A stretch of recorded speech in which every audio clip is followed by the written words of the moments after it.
네, 단식을 마치고 회복 중인 이재명 대표가 제1야당 대표로는 헌정사 처음으로 구속 심사에 출석했습니다. 현재 검찰과 이 대표 측은 치열한 법정 공방을 벌이고 있는데요. 네, 심사 결과에 따라 양측 모두 상당한 타격을 입을 수 있는 만큼 법원 안팎의 긴장감이 높아지고 있습니다. 영장 심사 결과 전망과 함께 예상되는 여러 파장들을 두 분과 함께 짚어보도록 하겠습니다. 네, 신성범 전 의원, 조기현 변호사 나오셨습니다. 어서 오십시오. 네, 두 분 어서 오십시오. 네, 안녕하세요. 예. 먼저 오늘 오전 이 대표가 지팡이를 짚은 채 천천히 들어가는 모습 함께 보셨을 텐데 여러 질문을 받았지만 아무런 답을 하지 않았거든요. 이와 관련해서 어떻게 보셨습니까? 구속되느냐, 다시 말하면 이 법정에 들어가서 걸어 나올 수 있겠느냐, 아니면 또 구치소로 들어가느냐, 내려서 기로에 선 이재명 대표 입장에서는 할 말이 글쎄 뭐 심지어 준비가 안 됐을 겁니다. 근데 다만 저는 느껴지는 게 좀 집요함은 느껴졌어요. 집요함이라 하면 뭐라 그럴까? 보통 저 정도 몸 상태면 뭐 구급 침대 아니면 휠체어를 타고 갈 것이라는 전망도 많았는데 네. 몸이 아픈 데서도 지팡이를 짚고 꿋꿋이 걸어가려는 그 결연함. 어떤 분은 또 집요함이라고 표현하고 어떤 분은 또 집념이라고 표현할 텐데 그런 의지 같은 것은 좀 느껴졌다. 제 개인 눈에는 좀 짠한 모습이었습니다, 사실. 예, 씨는 좀 개인 의지가 느껴졌다 말씀해 주셨는데 어떻게 보셨습니까? 뭐 검찰 수사 때와는 다르죠. 검찰 출석할 때에는 검찰 수사의 부당성에 대해서 강하게 메시지를 낼 필요성도 있었기 때문에 밝히는 건데 이건 법원에서 하는 영장 심사기 때문에요. 어떤 메시지를 내는 게 오늘 심사 과정에서 오히려 불리하게 될 수도 있고 하기 때문에 통상 뭐 영장 실질 심사에 앞서서 주요 뭐 정치인에 관련된 사건이든 뭐 주요 인사들이 관련된 어떤 입장을 밝히는 사례는 많지는 않습니다. 아마 오늘 영장 실질 심사 자리에서 충분히 소명하면 되는 것이기 때문에 네. 굳이 뭐 오늘 입장 발표를 하실 필요가 없다고 판단하신 것 같습니다. 예, 예. 한때 이 대표 같은 경우에 회복 치료를 계속해서 받아왔는데 사실 아직 건강을 회복하지 못한 만큼 뭐 건강상의 좀 특이 사항이 발생할 경우도 발생할 수 있지 않겠습니까? 이럴 경우에 심사가 어떻게 진행되는 겁니까? 어쨌든 현재까지는 무리 없이 받으시는 것 같고요. 근데 보시다시피 아침에 출석하실 때 보면 뭐 중심을 못 잡고 휘청하는 모습도 있을 정도로 아직 뭐 상당히 어려운 상황이죠. 그런데 본인이 이 사건에서 가장 잘 아시기 때문에 직접 소명하겠다는 의지가 강하신 걸로 알고 있고요. 그래서 웬만하면 심사 전 과정에 직접 참여해서 필요한 진술을 하실 것으로 보는데 어찌됐든 건강상 상당히 지금 문제는 있으시기 때문에 네.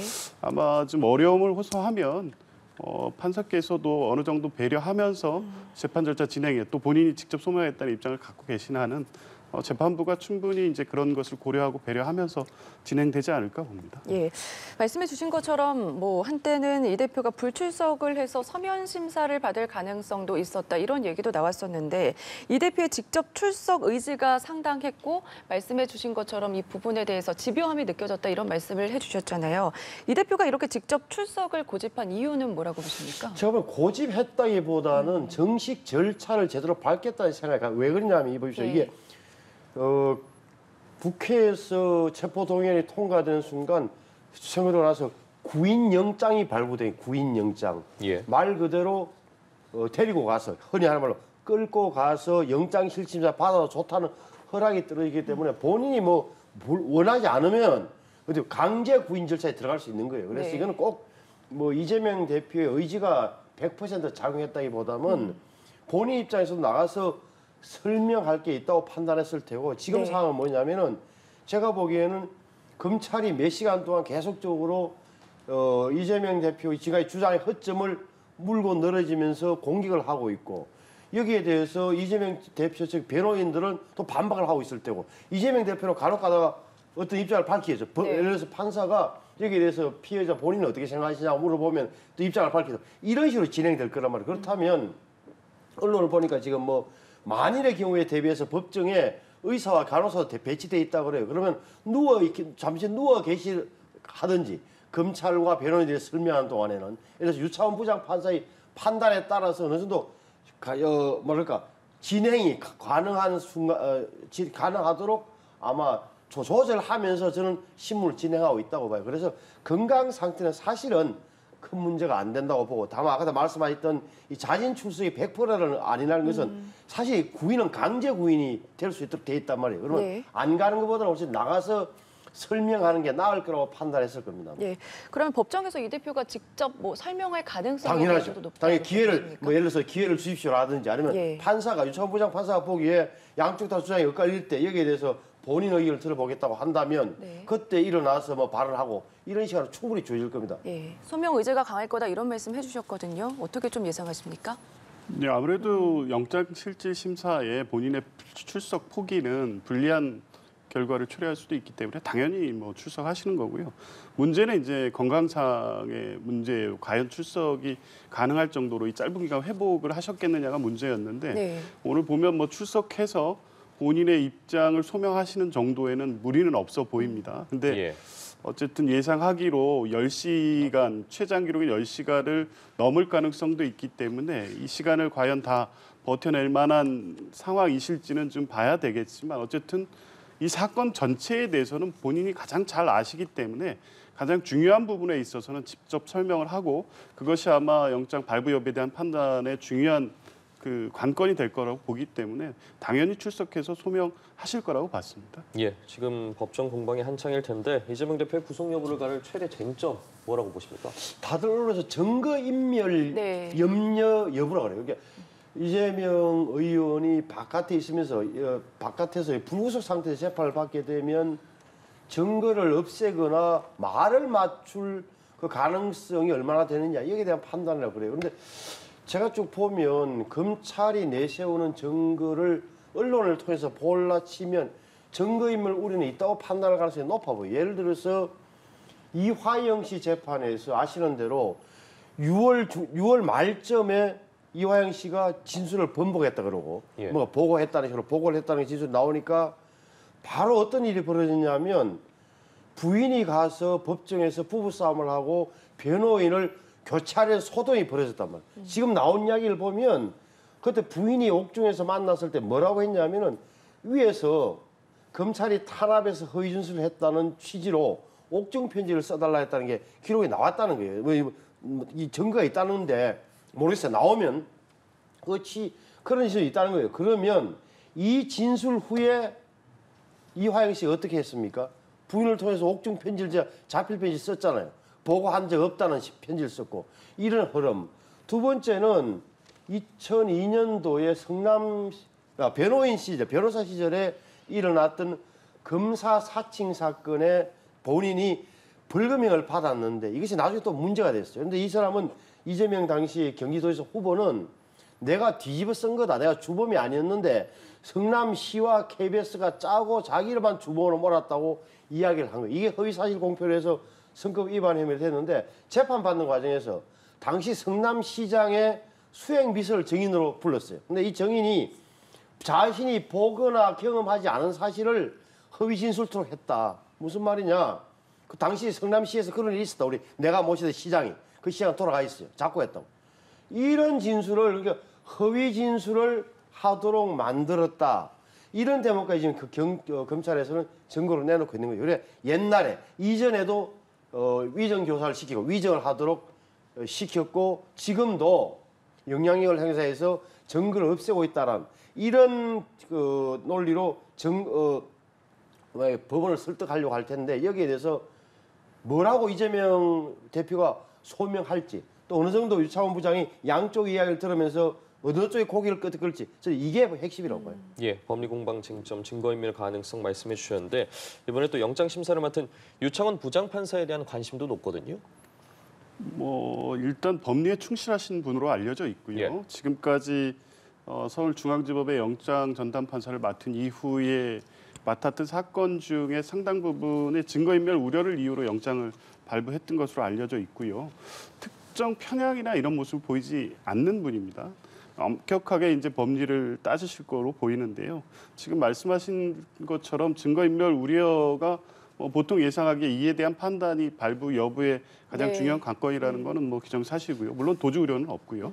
근데 저는 이 범죄 사실의 소명 정도에 대한 부분도 다툼의 여지가 충분합니다. 이게 백현동에는 배임죄고요. 쌍방울 같은 경우에는 뭐 실질은 제3자 뇌물입니다. 위증교사는 빼더라도 이 두 개 혐의는 사실 이 범죄 성립 요건이 까다롭습니다. 배임죄 같은 경우에는 임무에 위배해서 성남시에 손해를 끼쳤다는 부분이 상당히 소명이 돼야 됩니다. 근데 임무 위배 부분을 검찰의 구속영장에는 어떻게 기재됐냐면 성남도시개발공사가 이 사업을 했어야 된다는 겁니다. 이게 법령상 의무라고 지금 기재가 돼 있어요. 근데 이런 식으로 한다면 과연 지자체들이 인허가하는 사업 중에 일반 업자에게 대부분 다 사업권을 주는 게 대부분인데 이거 기관에서 본인이 해서 안 하면 다 임무에 위배되는 게 되는 건가요? 이제 그런 측면에서 임무가 과연 200억 원에 상당할 수 있는 금액을 회수해야 될 법적인 의무가 있느냐라는 문제도 있고요. 이제 200억 원의 손해가 실제 발생했느냐에 대한 다툼의 여지도 있습니다. 쌍방울 사건 같은 경우도 제3자 뇌물인데 부정한 청탁의 내용이 불분명합니다. 물론 검찰에서는 쌍방울의 어떤 대북 사업권에 대한 청탁을 내용으로는 하고 있는데 경기도가 지금 검찰이 주장하는 대북 사업권을 쌍방울에 줄 만한 지위에 있다고 보기 어렵습니다. 그런 측면에서 부정한 청탁도 문제가 되고요. 이 돈이 건네진 게 북한인데 실제 뭐 영수증 등등 증거가 있다고 검찰은 밝히고는 있지만 이 증거가 증거력을 어느 정도 갖는지에 대해서도 여전히 다툼의 여지가 있습니다. 그러니까 두 개 범죄 혐의에 대해서 네. 그 재판부로서는 다툼의 여지가 충분하다고 볼 여지가 큽니다. 그러면 다툼의 여지가 있어서 지금 구속하는 것은 방어권을 지나치게 제약한다는 법리가 가능하고요. 당연히 뭐 증거 인멸 우려에 대한 판단은 그에 덧붙여서 할 텐데 증거 인멸 부분도 사실은 뭐 검찰은 위증 교사죄를 갑자기 일로 끌고 들어왔어요. 그리고 증거인멸의 우려 중에 가장 중요하게 지금 내세우고 있는 게 이화영 지사의 진술 번복 부분인데요. 네. 이 부분에 이재명 대표가 직접적으로 관여했거나 진술을 번복시키는 데 어떤 행위가 있었다는 부분에 대한 소명은 안 돼 있습니다. 지금 관련된 측근들이 접촉했다. 이 사실뿐이거든요. 전화로 한번. 이제 이 부분을 가지고 증거인멸의 우려가 소명됐다고 보기는 어렵다는 측면에서 보면 네. 범죄의 소명 정도, 증거인멸 우려 다 인정되지 않을 가능성이 저는 더 많다고 네, 봅니다. 말씀해 주신 것처럼 지금 증거 인멸 우려와 관련해서 언론에서도 얘기가 많이 나오고 있고 이화영 전 부지사의 진술이 계속 바뀐 것들 이 부분을 내세울 거라는 관측이 많다고 나오고 있는데 지금 어느 정도 효과는 적을 거라 이런 말씀을 좀 해주셨거든요. 제가 보기에는 뭐 예. 6월 19일 날 그러니까 이재명 의원이 교섭단체 대표 연설에서 10번이고 100번이고 내가 내 발로 걸어가서 조사받고 검찰의 무도함을 증명하겠다는 그 호기로웠던 6월 19일과 이 검찰의 이걸 부결시켜 달라고 호소 사이에 8월 9월 달 사이에 뭐가 차이가 있죠? 유일한 차이는 이화영이라는 사람의 존재예요. 무슨 말이냐? 6월 말경에 이화영이 진술을 바꿨다는 언론 보도가 나와요. 이때부터 굉장히 만사가 꼬이기 시작한다고. 이화영이 말을 바꾸면 어떻게 되죠? 본인에게 불리하다는 사실을 본능적으로 알았다고 봐요. 그래서 뭐 이러면 증거가 나오겠죠. 여러분들을 통해서 어떻게 말을 바꾸는 건데 그러다 보니까 이화영 씨가 지금 어떤 태도냐?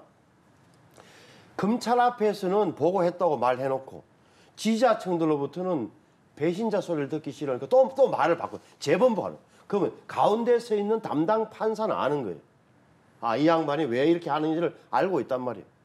이런 상황에서 적어도 이러저러한 이유로 이화영이 말을 바꾸서 사법 방해를 하고 있다는 끊임없었던 한동훈 장관과 검찰적 주장이 쌓여 있어 이게 쌓여 있다고. 근데 이걸 유창훈 부장이 같은 검찰인데 아무래도 다 뭐 인지도 하고 있을 거라는 점. 이런 점에서 본다면 또 보강 증거로 제시되는 다른 재판에서의 위정 교사 의혹 이런 걸 본다면 이재명 대표는 풀어주면. 불구속 상태에 재판받게 되면 그 영향력과 모든 걸 활용하여 참고인과 증인들에게 뭔가를 종용하겠구나.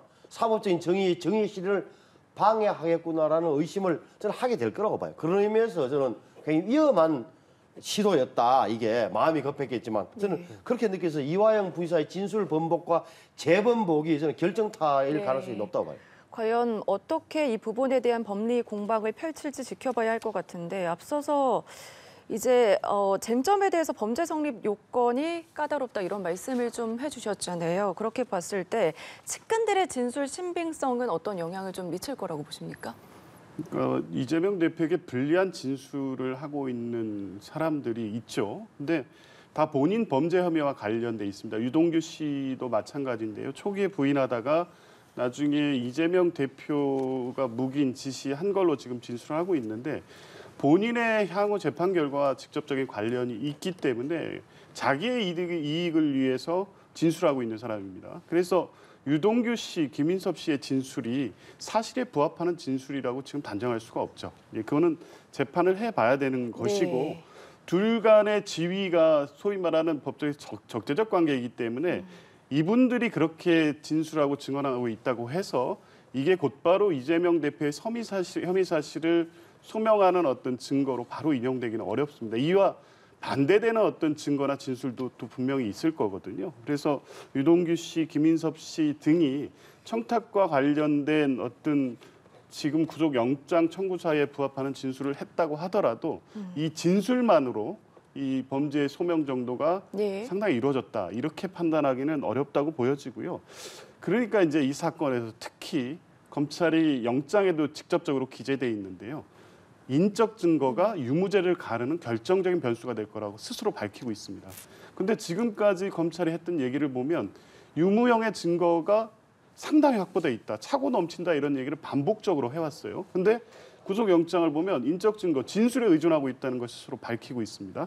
그게 물론 그래서 구속하지 않으면 그런 진술을 한 분들에 대해서 위협을 하고 압박을 해서 진술을 번복시킬 증거인멸의 우려가 있다고 하는데요. 네. 검찰이 지금까지 밝혀왔던 것처럼 지금 2년 가까이 하는 동안 충분한 증거 확보가 있다고 하면 관련된 자료가 상당히 확보돼 있기 때문에 이들의 진술 번복 문제는 중요한 관건이 되기 어렵고요. 그리고 이미 참고인, 이 관련 공범이라고 기재돼 있는 분들, 이분들의 진술은 다 확보돼 있습니다.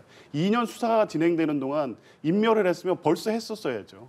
이후에 지금 남은 수사 과정에서 진술을 번복하기 위한 활동을 제1야당 대표가 언론에 항상 노출돼 있는 분이 측근이 누군가 우연히 만난 자리에서의 접촉만을 가지고도 증거인멸 사법방해라고 검찰이 저렇게 득달같이 달려드는데 가능하겠습니까? 저는 증거인멸 우려도 그런 부분에서 보면 검찰 스스로 확보된 증거가 충분히 하다고 했기 때문에 오히려 증거인멸에 없다는 판단에 이를 가능성이 더 높다고 봅니다. 예. 범죄 혐의와 관련해서 백현동 것은 우리 조 변호사 말씀하신 대로 법리 공방의 소지가 있어 보일 수도 있어요. 그거는 이제 법률가들의 영역인데 예.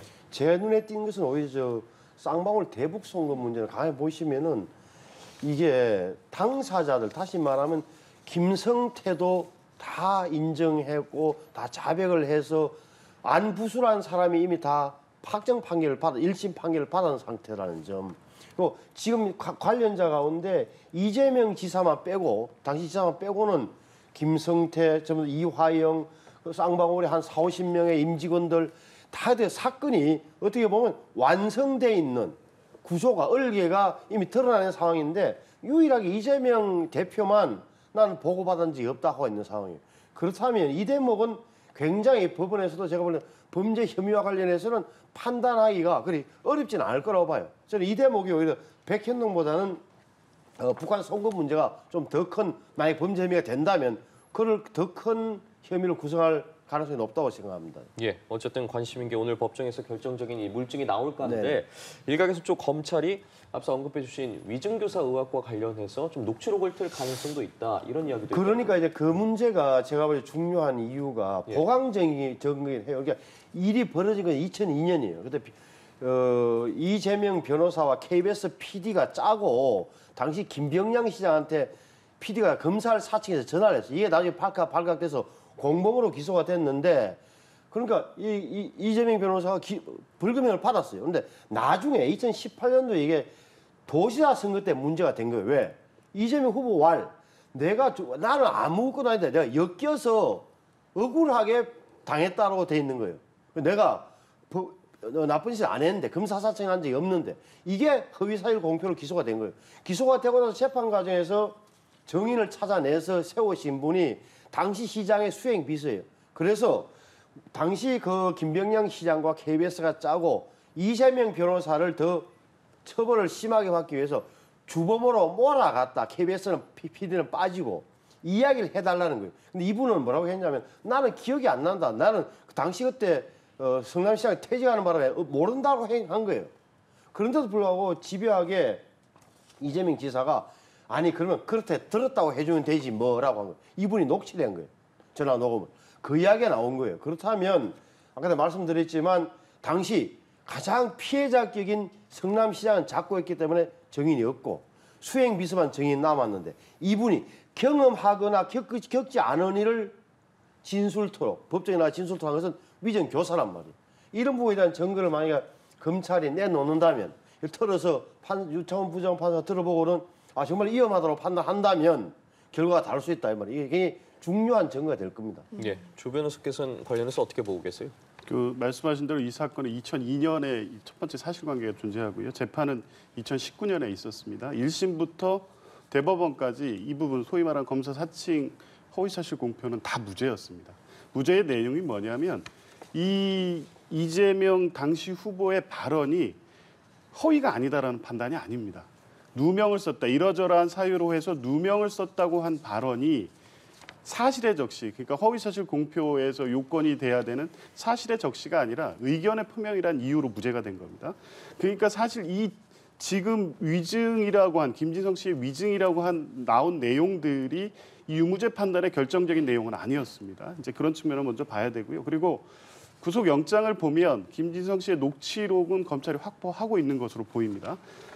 당연히 검찰은 그중에 이 증거인멸의 우려 부분을 강조할 수 있는 부분을 추출해서 그 부분을 영장에 기재했을 것으로 보이는데 전체 대화의 맥락을 봐야 됩니다. 이재명 대표도 법조인입니다. 증인을 해달라고 부탁을 할 때에는 분명히 사실관계나 기억에 어긋나는 진술은 안 됩니다. 이거 누구나 하는 얘기거든요. 그 과정 중에 여러 얘기들이 오고 간 것을 가지고 마치 아예 위증교사의 고의를 가지고 허위 진술을 강요하거나 유도했다고 지금 검찰은 적시하고 있는데 대화 전체의 맥락을 봐야 되는 거죠. 이제 그래서 검찰이 그 부분을 오늘 법정에서 어디까지 제시할지는 모르겠지만 지금 구속영장에 적시한 내용만으로 위증교사 혐의가 인정된다. 이렇게 단정하기는 어렵습니다. 예.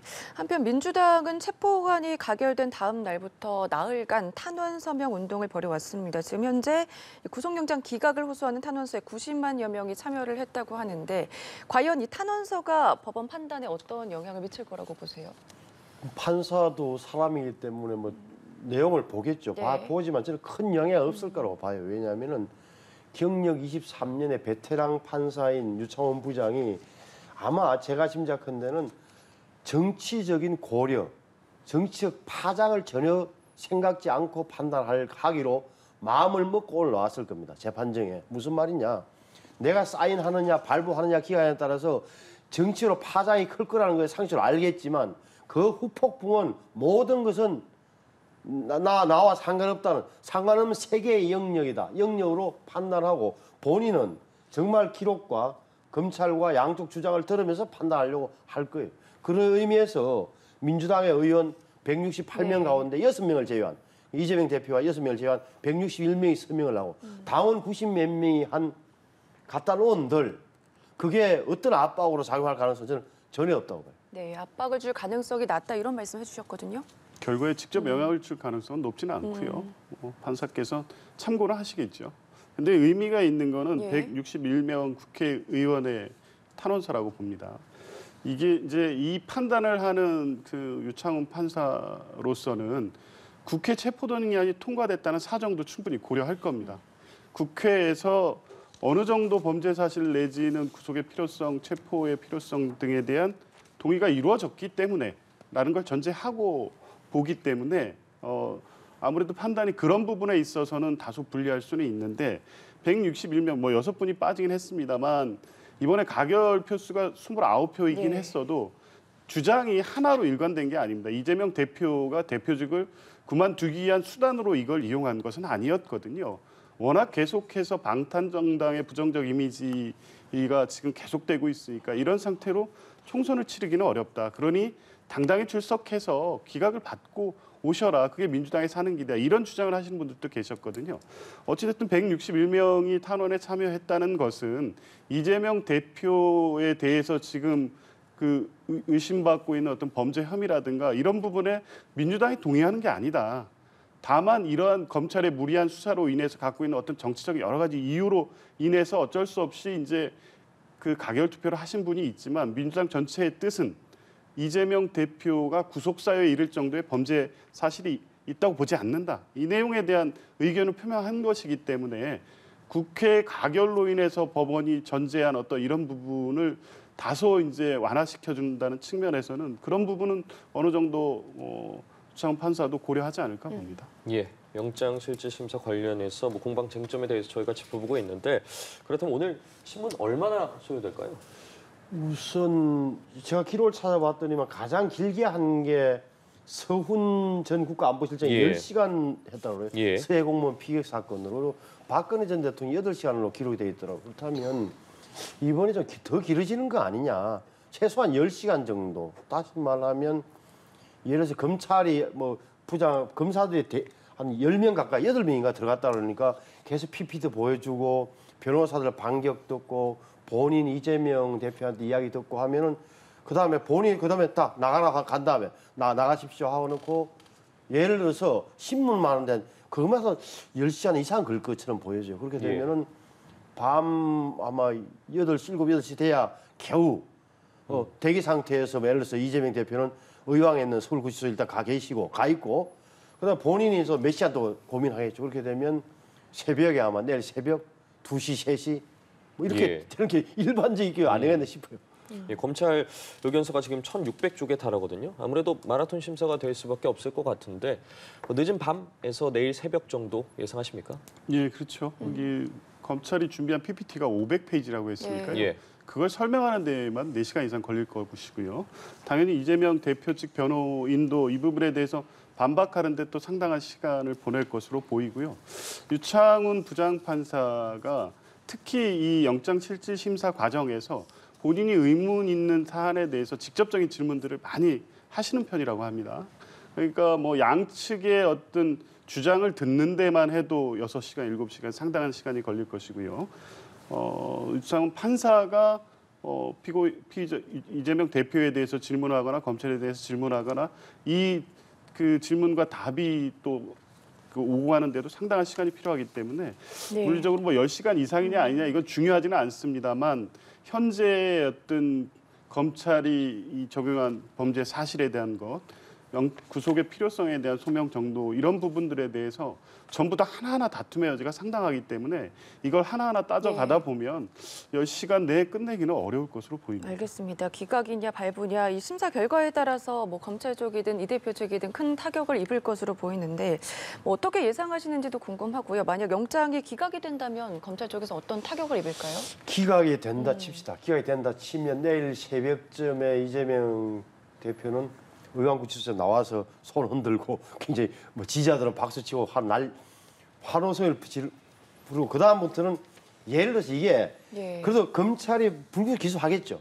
재판은 진행되겠지만 이게 언제부턴가 구속이냐 아니냐가 또 죄의 유무죄를 판별하는 기준점 돼 있기 때문에 야당에서 마치 무죄가 선고된 것이냐 그 이상을 아마 공격을 해야 될 거다. 공격을 하면 이제 검찰을 공격하고 여권 윤석열 대통령과 이 정부 여당을 공격하겠죠. 이렇게 되면 굉장히 검찰이 특히 더 역풍에 휩싸일 공산이 큰 거죠. 그래서 그만큼 더 검찰 입장에서는 최선을 다해서 좀 유지하려고 구속시키려고 가서 설명을 하는 거고 그래서 후폭풍이 만만치 않을 거예요. 분명한 사실은 이 모든 것의 귀결은 법정에서 판결로 나와줘야 되는 거예요. 예.